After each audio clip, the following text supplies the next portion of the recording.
Shane, thanks for joining us today. We appreciate you being on here. And, before we go into the details, I kind of started this conversation beforehand, but, you said you're 40. Yeah. Doug's almost 40. Working on it. I'm in my mid-40s. I'm 45, and I had like a awakening this year.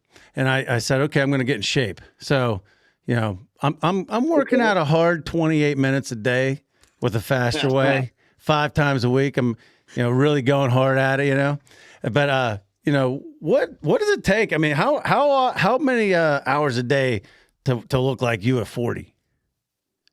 This is 20 years of accumulation, right? I've been a professional athlete for 2 decades now.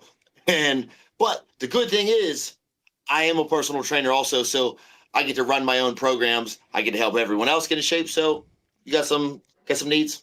I got you. There we go. And you're located right here in the Pittsburgh market, correct? Correct. Where's your gym located?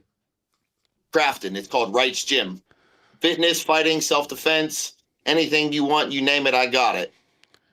Well, with some of the daily meetings we have with different customers and crew and firings and hirings and all this stuff, sometimes I wonder, man, should I know more moves than just what Mr. Wilson taught me, Coach Wilson taught me 9th grade wrestling? I mean, I can get somebody on the ground, but I don't know about after that. Hey, majority of all fights end up on the ground, so you're good there. Just watch out for that punch. Hey, elbows are real, guys. Yeah. Elbows are real. Oh, yeah. These don't lie. You see how pointy that thing is? That's years of training. Oof. So, Shane, you started your career off. Was it professional wrestling first, or did that start, then you did MMA? Or walk us through a little bit of your professional career in athletics. Yeah, so I started in high school wrestling. My senior year, I was an athlete in baseball, football, hockey, but then transitioned to wrestling. That led me to my mixed martial arts career at 20. I had no idea what I was doing. I stepped in the gym. The trainer was like, all right, let's get on the mats. Let's see what you got. I tapped him out somehow. I don't know what happened. All I did was watch some Gracie DVDs. And next thing you know, 2 months later, I had my first fight. I was 1-0. 2 weeks following that, I was 2-0. Then I transitioned to professional wrestling 10 years later. I've traveled the world. I've taught seminars all across the world.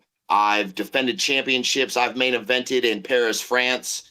It's like life has been a whirlwind over these last 2 decades. And now my most recent adventure in athletics is Banana Ball, where I just signed a full-time contract with the firefighters as part of the calendar crew. That's awesome. I mean, so to get into that sport, I mean, obviously, it's not so much combat sports. We're talking about, baseball. Did you have baseball background in college or high school? Never went to college. Okay. I focused on athletics my entire adult life, I guess you could say. But in high school and before high school, I played baseball. But I haven't played baseball in numerous decades. So, we're good because I'm going to be in an entertainer role. So it fits perfectly to my character. There's a bunch of other pro wrestlers on my squad. The crew has 5 other guys, so there's 6 of us total. We're all pro wrestlers, and none of us are stranger to a crowd. Let me ask you this, Shane. Did you see the latest interview on the Logan Paul podcast with Tom Brady about whether or not Logan Paul was truly a premier athlete based on his wrestling and how they went back and forth on that? Did you see that yet? I have not seen that. Oh, you need to check that out. I just saw it yesterday. Okay. And Tom Brady's like, he's talking like above him for a minute, like elite athletes. And Logan's like, whoa, wait a minute, bro. Like, yeah, did you not see me just do a double backflip onto a man that was moving at me at the time? Like, because right. there was like a little bit of back and forth, little uneasiness there, back and forth. But, I just watched the Ric Flair Netflix documentary, and I was like, wow, this is crazy what goes into this. Yeah, I don't think a lot of people understand what it actually takes and requires from an athletic standpoint, because everyone deems it as fake. But yeah, it's scripted. So is the movie you watch. So are all the reality TV shows that you watch. If you go to a live play, that's the closest thing that you're going to get to what professional wrestling is, except we're actually live action stuntmen. We don't get do-overs. We're our own managers, our own bookers, right? We have to put everything into this, not to mention the countless hours of training, not just wrestling and holds and maneuvers, but gymnastics, right? If Logan's going to be doing backflips through the air, off the ropes, 20 feet, and landing it, let's talk about the Olympics because they're going on right now. That's the caliber of athlete that we are. And that's why I think I'm capable of doing so many. I'm a multi-sport professional athlete, right? I've done jiu-jitsu, Muay Thai, boxing, mixed martial arts, professional wrestling. And now, I mean, you throw banana ball into that, right? It's the perfect storm of what I've done. And it gets to allow me to do my athletic features while entertaining an audience. So I want to see Tom Brady entertain a crowd and not have a microphone up his butt, you know? It's hard. It's a lot harder than it looks, and no one gives us credit for actually the talent that it requires. Basically, that was Logan's response. You have to check it out. It's pretty. Yeah. He stood pretty good for it. You know, he was respectful, but he stood pretty good for it. Now, Yeah. Shane, with both sports, I mean, obviously, you know, you completed the combat sport well with the shooting and the show wrestling, being that they're a professional wrestler and an MMA practitioner. Question, you know, when you're recovering from the events or the fights, I mean, what do you feel is it harder to recover from the wrestling or from the UFC fight or the mixed martial arts fight? 100% pro wrestling. That's interesting. Wow! So instant response. what was like? So walk us through that. What was like because a lot of people see the fight, they'll see the show, but they don't understand that there's an afterwards. So like, walk us through like what that looks like from your point of view of recovering from it. The best analogy I can give you is there's an image that floats around on the internet from time to time. It's a ballerina's feet in the slippers. One has a slipper on and it's beautiful. The other one, the slipper is removed and it's bloody, it's mangled, it's taped. That's pro wrestling. What you see that we do out there live for everyone that's the pretty part. What they don't see is the aftermath or even the before, where we're limping into a show, we're traveling from city to city, we're running on 0 hours of sleep because we're hopping on planes, flying from one to the next, and going out there performing and giving everything we got for 10 to 20 minutes at a time. Wow, because it's fake. We got to remember our choreography. We got to remember the timing, and we still got to go perform as if nothing's wrong. And you're exhausted. Of course. Absolutely. It's tiring. Like, that's real. Like, we might not be hitting each other in the mouth 100%, but don't get it wrong, right? I've had neck surgery. I've had bicep surgery. It's real. It's as real as it gets, just in a different fashion.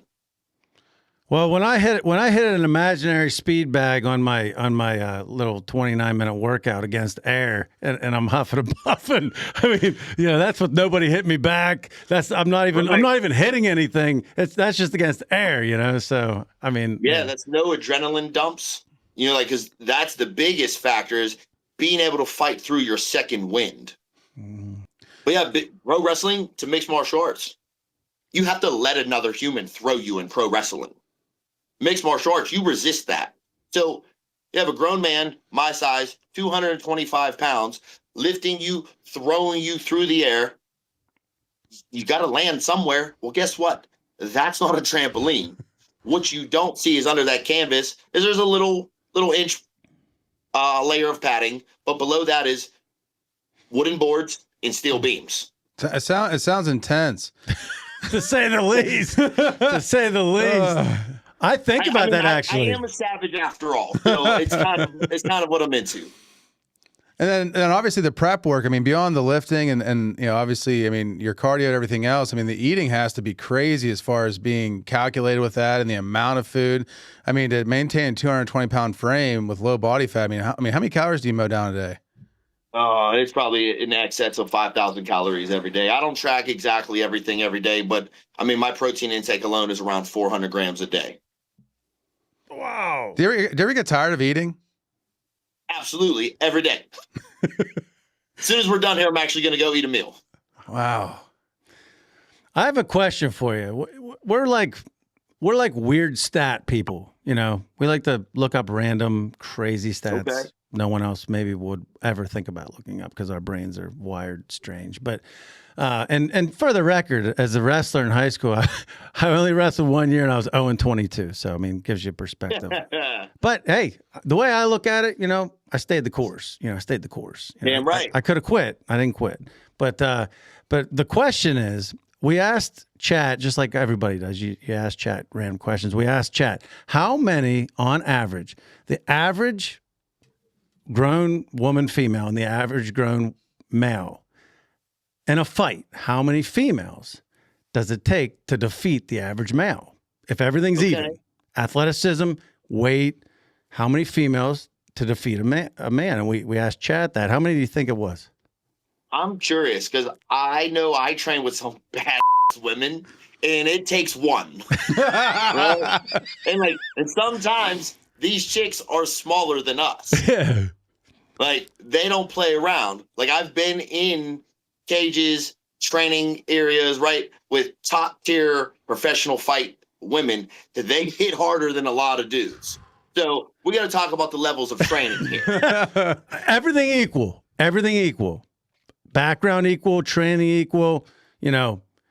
One. I'm a one. Well, you know what? I wouldn't argue because we're surrounded by strong women. But three. It takes three on average to defeat the average man. So my question is this. You know, I'm what I consider to be average 45-year-old male. I'm 195 pounds, average guy. In your opinion, I'm just curious, how many of me would it take to defeat a 195-pound, well-trained MMA fighter? 5. 5.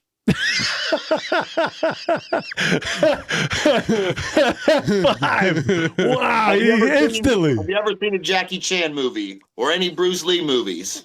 Yeah. We got arms, that's 2. We got 2 legs, and then we got a torso, that's 5. You got to stop all of that. Oh man, I'm gonna stick to my day job. I don't want to be I don't want to be the first Ryan to take a hit. I mean, that guy's gonna get hurting. Yeah, the first guy that comes at the guy is gonna be absolutely demolished. Anytime I teach people self-defense, I let them know the first shot sets the tone. That's a good point. Makes sense. Send a message. So if I ever do clone myself, I'll make sure that I'm the 5th guy. Well, if you're cloning yourself, add a couple stats to it. You know, add it like Madden game. Let's go with 8. Yeah. Unlock the cheat code. There we go. So Shane, what possessed you? You know, we were scrolling during the Snowmageddon, and we were obviously having our crazy problems with stuff happening. You know, what possessed you to get into the side by side? And who was with you in the side by side? And did you have like more people? Because it seemed like there was like 2 in the video. It was my brother, my friend, and my sister. Okay. And so you guys decided, walk us through that, because if you don't mind, we're gonna show it on the channel. We love the video. So my brother Devin posted a video of him driving through the Liberty tunnels, and I called him. I was like, "You better be coming to pick me up because I live in downtown." He said, "Put your clothes on. I'll be there." He's a maniac. He has a lot of acres. He has big land. He has all the toys. He was driving around all day. Well, just like many Yinzers, I was stuck in the house all day. My truck was snowed in. I was content. I was comfortable. And I'm just scrolling social media. And I see this video of him. I'm like, oh, here we go. Little did I know what I was getting into. I should have known because he's a maniac. I love him. But we had so much fun driving through downtown. That's amazing. You hit all the great sites. I saw PNC, obviously Hines. Was there any point where you're like, man, it's getting pretty cold? I mean, because it was a pretty cold storm, and it was probably with wind chill, 5 degrees.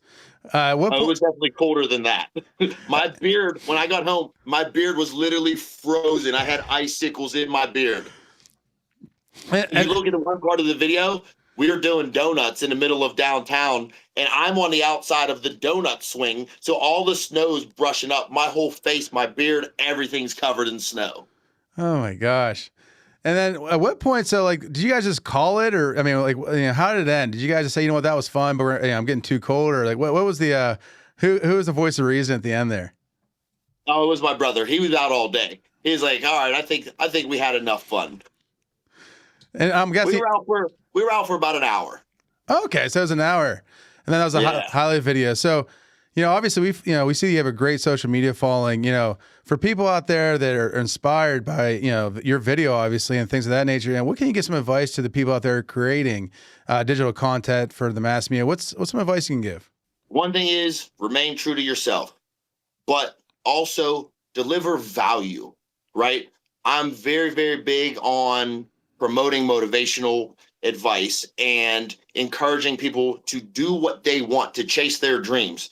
I live a very unique lifestyle, a bucket list lifestyle, if you will. I was able to do so many things through God's blessings. And, the most recent thing coming above is Banana Ball, right? Like I never thought in a million years I would be there, and I'm here, and I'm so truly grateful. And I'm going to be a full-time content creator as well as a Banana Ball cast member. So what I would have to say to everyone is trust the process, because you're not going to get the views at first. You're not going to get the quality at first. It's taken me years of practice, many mistakes. I'm still not perfect, but every day you get a little bit better. That's whether it's in life, whether it's in the gym, whether it's your diet. Just consistency is key. Boy, isn't that the truth? That's what we found, the same thing. I mean, we've done our thing as grocers growing up, and it's the same thing. It's the daily, literally, no pun intended, grind. I mean, it's just rinse and repeat, do the right things, keep trying new things, and be consistent. Be consistent. Just that, exactly. And I try to explain to people, I got a lot of personal training clients. I do a lot of training online with other people all across the country, all across the world even. And I let them know you're not going to see the results immediately, but compounded interest of time spent will pay off. Let me backtrack a little bit, Shane. Let me ask you a question. So this is based on a true scenario that just came to my head when I was wrestling, my own 22 process. Now, I was a freshman. I was a decent athlete, played a bunch of sports. So they're like, hey, go out for wrestling. You'll get a little bit better for football, better tackler. And they were right. But anyways, they put me at 145, and I was a fool. I was like 140. I was like 140. They had me wrestle up because the other guy was better. So, So I'm 140 wrestling, 145. First year ever wrestling as a freshman. That's one of the reasons I was 22. I like to say that, throw that in, just, make it so people don't think I just trip over my feet. But I finally, after I was 0-22, after the 14th match, I'll never forget, match of 14 or 15, I was so surprised by it. I took a kid down, and I had him on his back. And I remember I was so amazed at that. Even in the, because wrestling, man, your adrenaline's flowing and you're exhausted. Yeah. I always say wrestling 2 minutes is the hardest thing I've ever done. But anyways, I had this guy on his back, and I'm like, I looked up at my coach. I said, what do I do now? I'd never been in that spot before. So the question is, if you could go back and tell 15-year-old Ryan, hey, this is when you got a guy in that spot, here's how you finish it. So it's funny because I was in that same exact predicament. Our team was undefeated for 2 years before me joining. And the match came down. I'm one of the last spots on the team. I also had to wrestle up. So I'm very, very familiar. I get on the mats. This dude, he looks like me. I was wrestling at 140. I'm like, what the heck? Right? And he's smoking me. And it was just it clicked. And I think I've used this every day as motivation moving forward, right?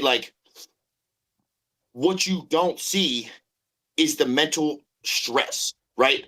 Be stronger than your mind will allow. If you can break the barriers to which you confine yourself to, there is nothing that you're capable of. And next thing you know, guys on top of me, I roll them over, and they're telling me, first off, they send me out there not to get pinned, right? That was my job, to not get pinned. And I end up pinning this dude. I changed the tide for the whole season.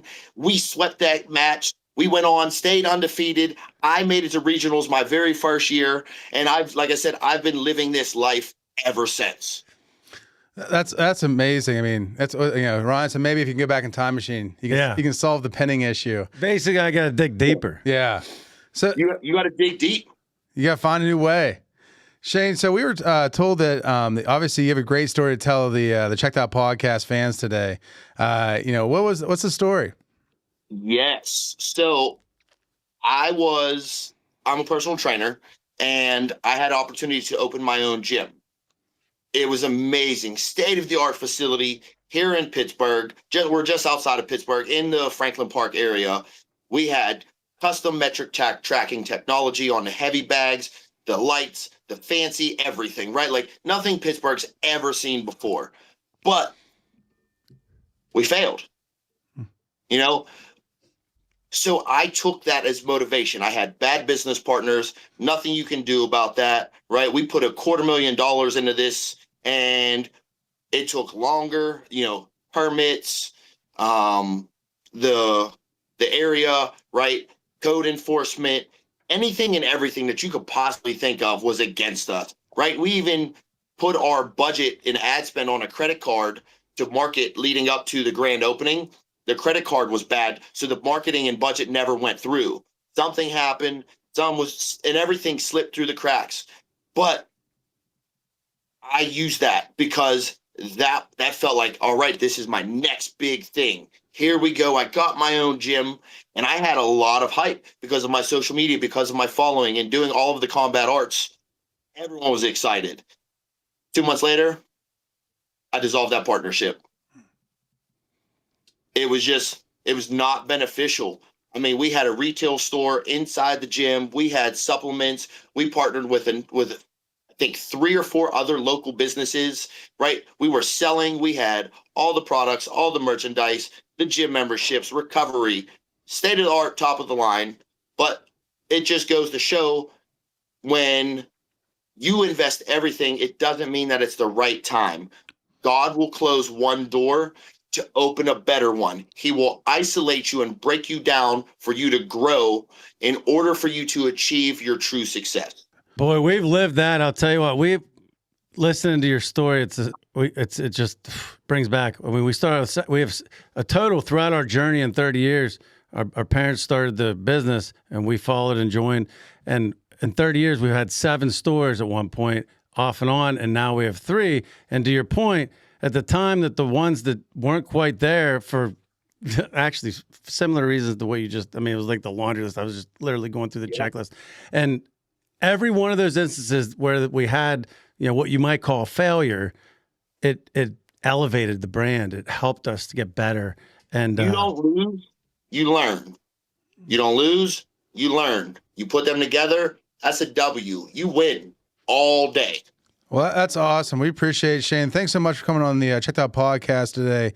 Real inspiration. Super excited about seeing you out there on the banana ball field, with the firefighters. Can't wait. And is that the Mr. November name? That is the Mr. November name. Yeah, I'm part of the calendar crew. We got a couple other guys with different months. I'm so excited. Like, this is that new journey that God has blessed me with, and I'm so incredibly thankful to be a part of this organization. It's the greatest show in sports. 100%. Well, thank you so much. Can't wait to see you on the field, and enjoy the rest of your day. Thanks, guys. Thank Good you. day. thank you. We appreciate it. See ya.